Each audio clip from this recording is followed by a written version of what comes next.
Good evening, everyone. My name is David Lara. I am part of this C231 class for assembly language with Professor Nachawati.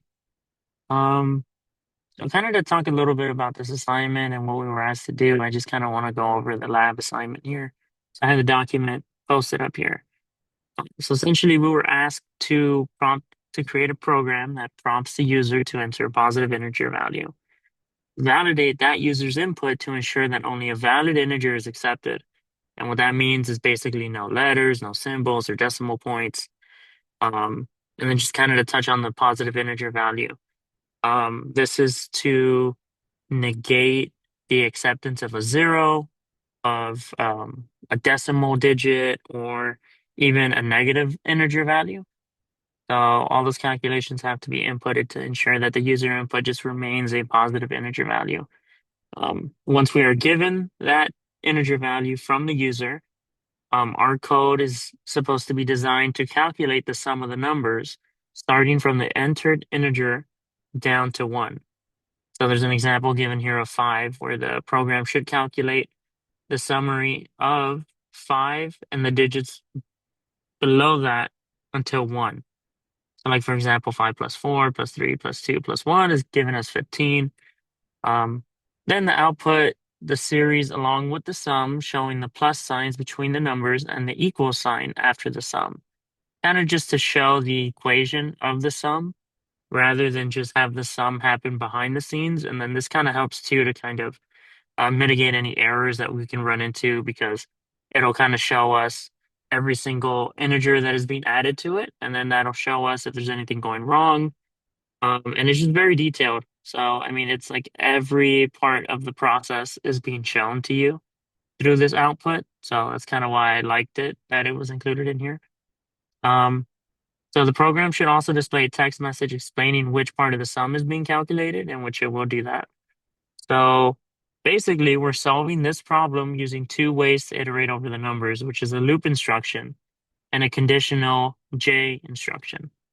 So in both ways, you do need to use the conditional J instruction to control the flow of the program based on certain conditions, such as validating the input, checking if the number is greater than 0, and so forth. And kind of what that means is just to kind of give us a hint. And this hint was very useful to me when I was constructing my code in a sense of how to implement the loop instruction, how to keep it from kind of going off the rails, if you will. And I'll kind of explain that a little bit when I start showing my code.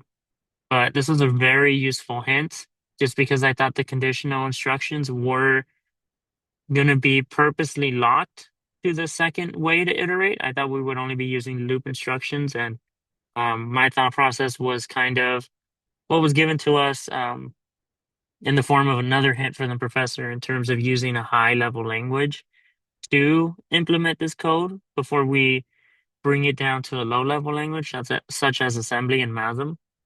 So that's kind of what I did, and it wasn't until later that I realized that I needed the conditional instructions, but I'll kind of get into that in a little bit. But this is just basically a breakdown of the assignment and what we're asked to do. So what I'm going to do now is switch over to my Windows so that you can see my coding environment. You can kind of see where I'm at. And I'm going to explain a couple of things before I deep dive into the code. So kind of where we're at here is on my Windows 11 um, virtual machine, which is running on Parallels on my MacBook Pro 14.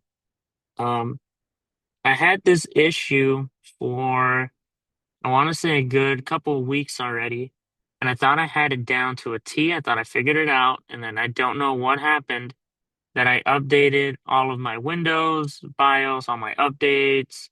I even updated the software, the Visual Studio, and then for some reason this started occurring. So I kind of want to just give you a demonstration.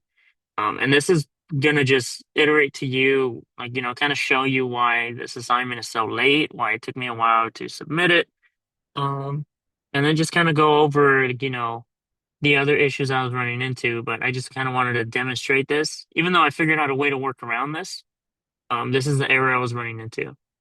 So for example, before I even debug the program, I just want to make sure that it runs properly and that it's like built properly. So what I'll do is I'll build solution first.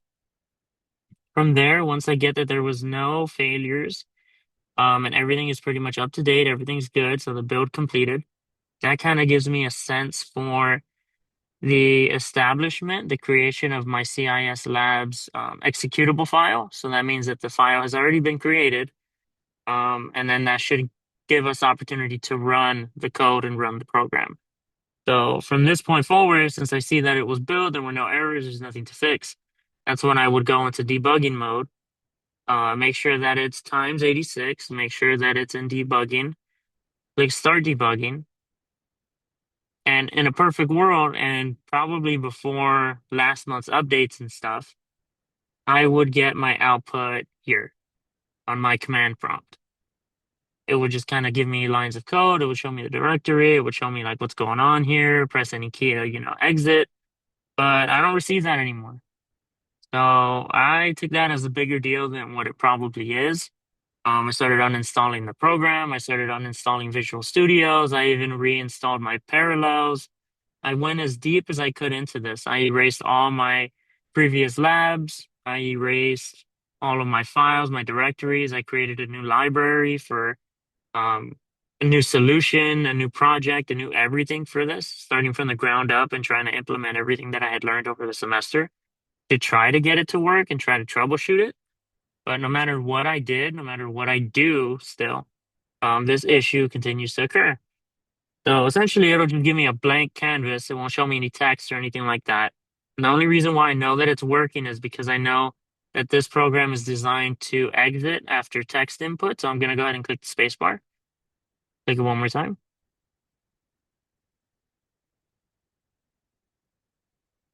Oh, wait, whoops. Let's see. There we go. So essentially, you're not seeing it happen because it is blank. You don't really know what to do. But what it's supposed to do and what it is doing behind the scenes and what we're not being seen is it's asking for an integer input from me, the user, before we're allowed to dismiss it after it gives us our calculations.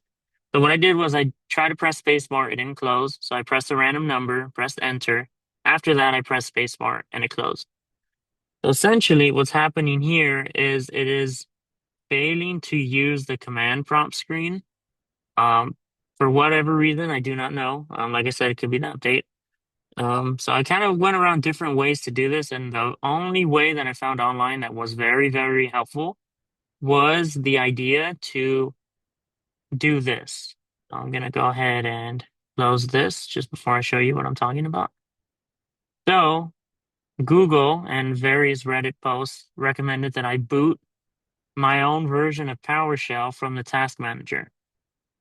So I'm going to go ahead and do that. So I'm going to go here, run new task. So interesting enough, if I try to run it without administrative privileges, I'll get the same error. So check this out. Blank. Nothing. So that kind of threw me off a little bit. And this is my version of PowerShell, by the way. So I downloaded a beta version online, 7.3, from the Windows website. Basically upgrading the version 5 that comes based in with Windows 11 to kind of try to see if that would help. But obviously it did and it didn't. So this is the error I'm getting now. So going from there, I'll go ahead and close this and I'll demonstrate that again, but this time using administrative privileges. So I'll go ahead and create the task. This is PowerShell 7. We'll go OK. And now we have it. So from here, I'm going to go to my directory, which is obviously displayed here because I've ran this so many times already just to make sure I get it to work. I've had multiple issues with this code, but for the most part, it just becomes very cumbersome for me, at least, to have to run this every single time I want to test my program and see the output. So now here I'm in the directory. So obviously in PowerShell, you have to start with the period and backward slash, and then run your code. So my code will be CIS Labs exe, and then from here, it will run my program. So here is the clear demonstration of the functioning program. It's going to go ahead and ask me for a positive integer value, which I will say, let me just throw out a random number, number 3, and I'll go ahead and press enter. From there, it's going to show me the loop, and it's going to show me the conditional jump, each demonstrating the fact that it's showing the code 3, 2, 1, and 6. So it's showing the sums and it's showing the symbols to kind of demonstrate to the user that these additions are happening and there's no error here. So this is kind of like the perfect scenario of how it would work if the user does input a positive integer, which was 3. And I could have done it this way too. So let me go ahead and run the code again. So from here, I'll go ahead and do that. If I do +3, same thing. So if the user decides to add a plus for that added positive effect, they could do that, and it would still give them the appropriate response, appropriate answer, appropriate output, in direct correlation to the inner code that is only accepting positive integer values and only utilizing that to have the code recognize it. So kind of to explain that a little bit, I would say that this code is accepting only positive values, symbol or not, internalizing that data, creating a string of summary, a string of summations, if you will, and displaying that to the user to let them know that these summations are happening. So, for example, I'll go ahead and demonstrate what would happen if you input something that is not a positive integer. I'll go ahead and do -4. And then from here, I'll add that. And then it'll give me an error message. It'll say your integer must be positive. Please enter a positive integer. So I know we were asked to put wrong entry and so forth, but I didn't really want to um, jam up the code in a sense to where there was too much prompts to the user. Speaking from the standpoint of a user, I would prefer the code to be more streamlined. Obviously, if it's asking you to input a positive integer again, you're doing something wrong. You know, it's like um, kind of obvious that you're making an error. So that's the only reason why I'm omitting that from my code. But let's say I do it again. Let's say I do -5. Okay, same error. So this time let's do a decimal, 0.01. Same thing, but let's do 0. Interesting thing, 0 is not a positive integer because it is neither positive nor negative. So our code only accepts inputs of positive integers above 0. So from 1 all the way to as high as you can think. Let's do 999. Wow. Okay, see, it gets kind of crazy there when you start to think about it. But as you begin to work on this, then you start to see that 999. Okay, so as you start to see, as you add summations of different integers that the user's inputting, um, that's how long the string of code gets. So the loop condition and the conditional jump condition should output the same answer, depending on the user input. So for example, if you see all our summaries, they lead to 499,500 for both types of conditions. You're getting the same answer, you're just approaching it a different way, and that gets boiled down to when you start looking deeply into the code, which I'll start to do in a little bit. Just kind of wanted to demonstrate the code a little bit. Um, so yeah, as you input different positive integer values, that's when you start to notice how intricate this code can get. So I didn't really see a point where it would break the code, depending on how high the integer value was. But for sake of demonstration, let's see how high it can go. So let's see if we can break it. So we'll do 1 million.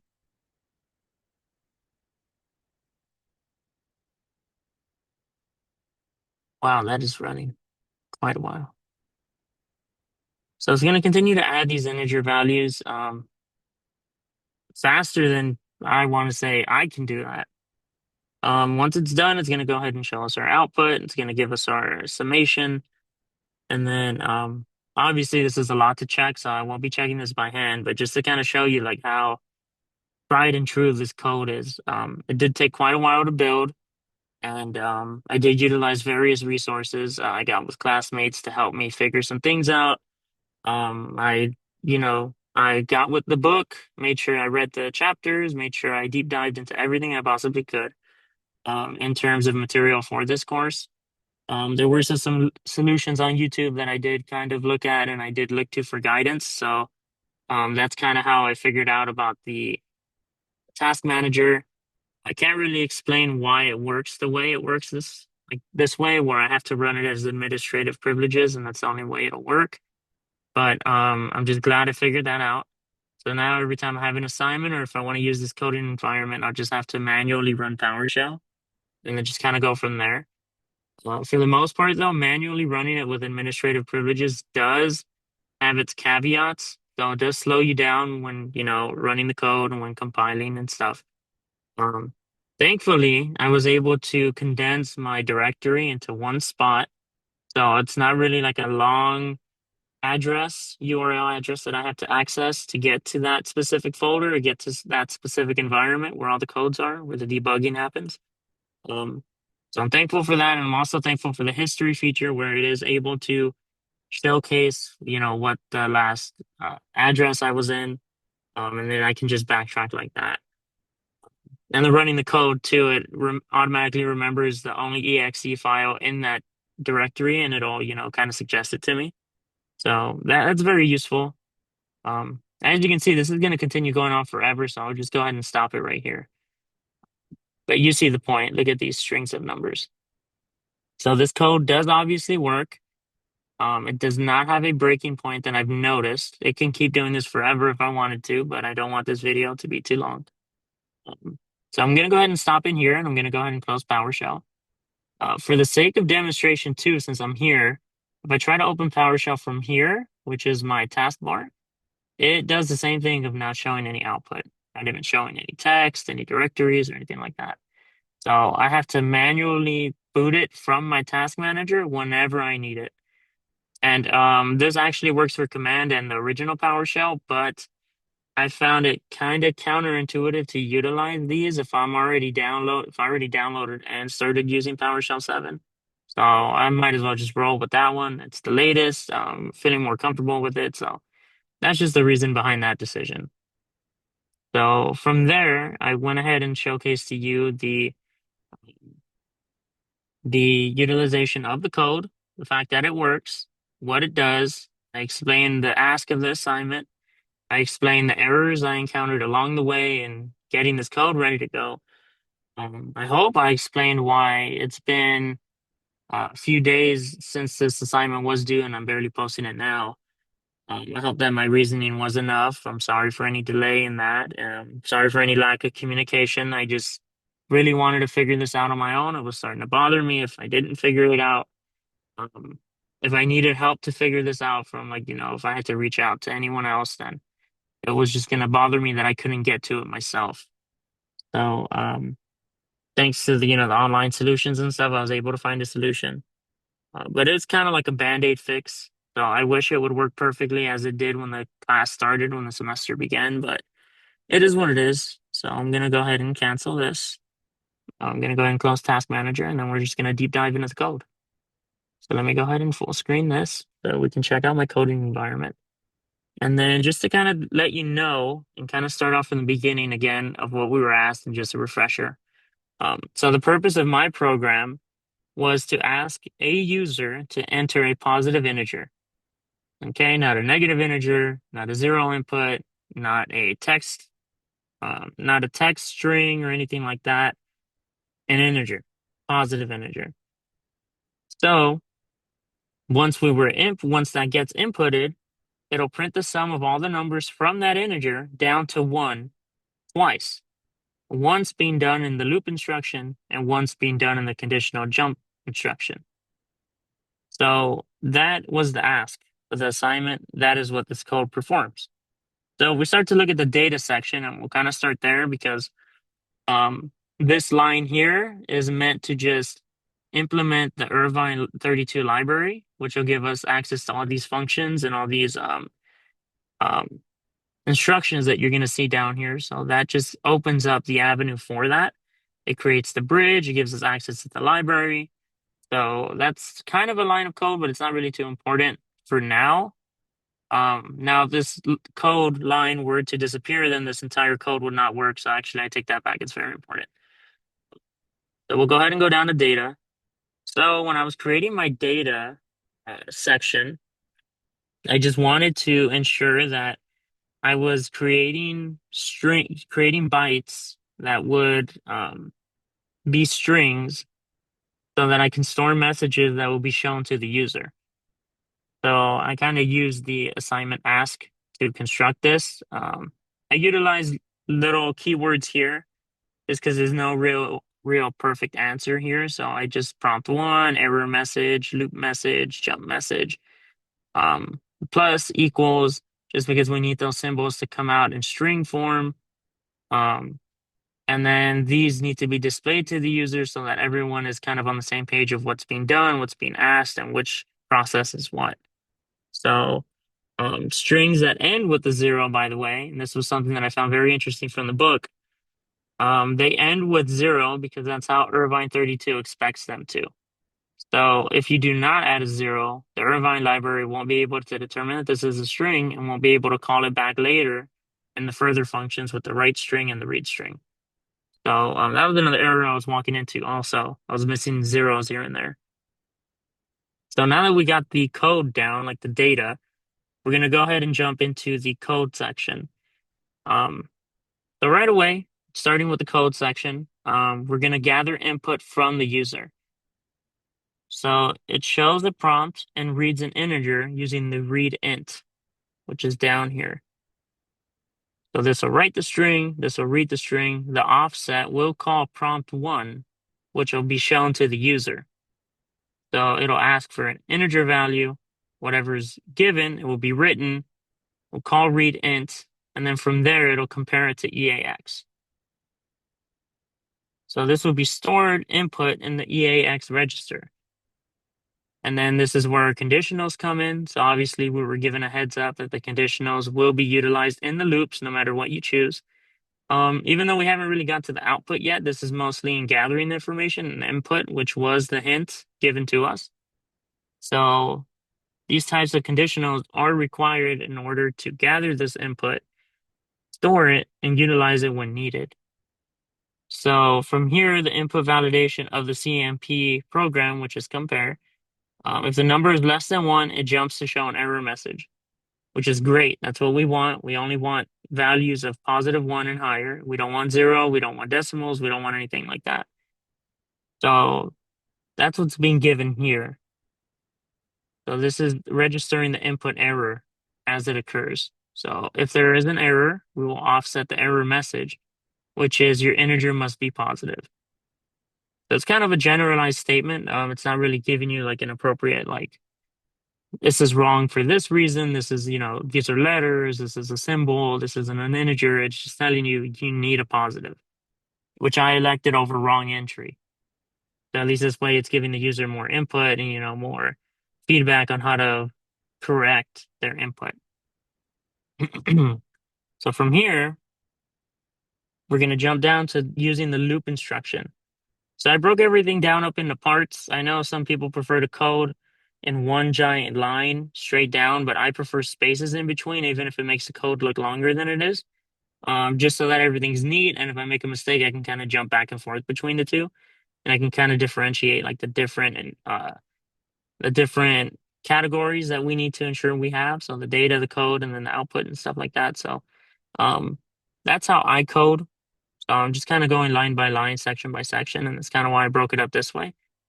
Um, so moving down, the loop instruction automatically decreases ECX and repeats until ECX is equal to 0. So what does this mean down here? So this means it's right here. Excuse me, let me see. Okay. So from here, with the loop output, we're going to move into EDX the offset of loop message. This is basically calling the write string. And then if you recall, the loop message is using loop. So that's going to tie it to this output here, and that's going to give us our sum down here with the XOR operation being able to utilize the addition, um, the summation of the digits, the integers. So this is a compact way to loop in assembly, but only works with ECX. I elected to use ECX just because I'm going to utilize EDX further on. And I mainly rely on EDX just for the offsets, just because I feel like it's easier to just store them all in one place. Um, I thought that would be an issue, but surprisingly enough, everything outputs just fine. So I might have just been overthinking that point. And the reason for this is just to show a classic assembly looping method that's clean and easy to control, just for simple countdowns. So this is basically the loop. So it's going to go ahead and print this. So we're going to go ahead and print this. So it's going to call write deck. It's going to add EBX. It's going to add ECX, excuse me, to EBX. And then it's going to loop. So this is basically adding the additions and making sure that everything's in the right place. So it's going to call the offset of plus and then call write string. And this is going to continue to be done until all digits reach 1. So that is going to be great. That's cool. We're going to go down here to the output using conditional jump. We're going to move the offset of jump message into EDX. And what jump message is, if you recall, it is using conditional jump. So essentially, if you notice, the loop prompt here, so everything we're doing here for loop is probably about 20 lines of code. And when we get to the conditional jump, it is more or less, I want to say a little bit less than the loop. And the reason for that is the conditional jumps rely on more um, functions and deeper instructions that can bounce between different integer values, different values back and forth easier than the loop can, because the loop is running through all of them at once. So that's kind of the reason for that. But obviously, the conditional jump is just more flexible than loop, and it allows for checking any condition and reacting differently. Um, which is what I'm saying. Like, as demonstrated in the class, we were showing that the jump command just allows us to jump back and forth between different data locations and memory locations. So, I mean, as opposed to going down each and every one individually until we get everything we need, this one can jump between back and forth. So that's just like it's a really handy instruction to use for this program. So,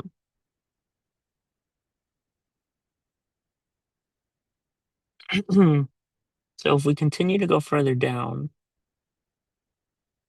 and here we start to utilize ESI. So ESI is something that I use to store the original input value so it doesn't get lost. Just because I kept having that issue where it was reaching an addition problem and it wasn't remembering the latest integer. It was just kind of failing and it was continuing from the loop. So like let's say from loop, if I add a 5 and I got inputted 15 or whatever, the jump conditional would start at 15 plus 14 plus 13. It wouldn't really take the user input into consideration until I researched the ESI. So that's kind of why I opted for that. Um, Another thing too I forgot to go over is that the EBX is used to accumulate the sum. So that's kind of why you see it present down here. Okay, so separate labels and clear construction help to keep the code organized, which is what I've already gone over and why I've broken it up into sections. This code would work just fine if I, condensed and compressed everything into lines with no spaces. But it just doesn't present well, and it doesn't help another um, designer, another software engineer, or anything like that to look at this code and be able to tell what it does if it's all jumbled and messy. So that's just something that I've, taken with me through all my classes and all my time here at Cerritos is just take my time and make sure things look pretty and make sure everything is nice. Um, but for the most part, if we follow the code down, then you see that it is moving the offset equals again, just like the loop. A lot of these codes, a lot of these instructions are similar and they're all part of the Irvine library. So as mentioned before, without the Irvine library, this code would not function at all. These instructions do help us present this in a much cleaner way. I'm sure there are other libraries out there that we probably haven't covered or will cover that could probably shrink all this code down into something simpler. Um, I'll be honest with you too. There is also some code in here that I'm not really confident in. I'm sure that there's a better way to write it. I feel like this was probably, I don't want to say rushed, but this is the best of my effort. So, I mean, I did my best in putting this together. So I'm sure there'll be some mistakes in here, but I kind of stand by what I was able to put together. Now, for the most part, And to just kind of summarize everything I went over here, um, our assignment was to gather the user input and then utilize that to create a summation of integers using two different instructions and conditions. So I feel like this code does succeed in doing that.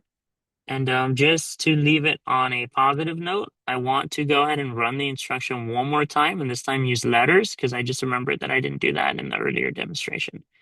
So I'm going to go ahead and do this. Let me build it one more time just to make sure that we're good. All right, so we're good.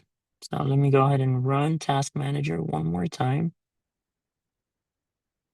just to kind of demonstrate the hurdles I'm going to have to jump through. So, okay, do that. We're going to go to CD again, users, save, source, repo, CIS labs, debug, and from here, our CIS labs exe should be present. We'll go ahead and run that, and we'll add a letter. So let's do 5. Invalid integer. Your integer must be positive. So this is great. This is perfect. We'll go ahead and do 3. Okay.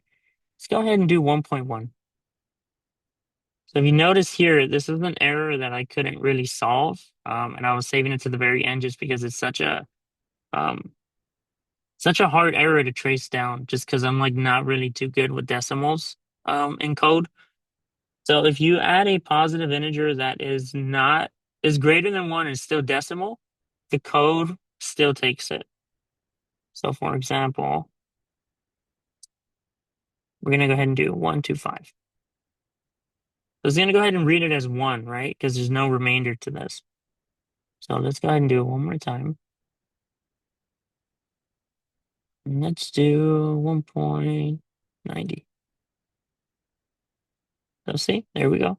So it reads every decimal as a digit of the initial one, the first input. So it's not reading any of the decimal digits in the back. It's not rounding to the nearest integer. It's not doing any of that. It's just taking the first one into consideration. So I can see this being a problem for um, future user inputs when we're not gatekeeping it to solid integers, to even integers, like, nothing, that whole numbers in a sense. So like, for example, let's do 2.01. I think it'll just take it at 2. That's another error that I had and I just couldn't solve, but I was just saving that to the end. But to kind of demonstrate the code does work to an extent, there were just certain things that I couldn't really explain and couldn't really tidy up. But for the most part, I hope that this demonstration was as concise as possible. I'm sorry if I rambled at certain times, but if you have any questions, let me know. Thank you for watching this video, and have a good rest of your day.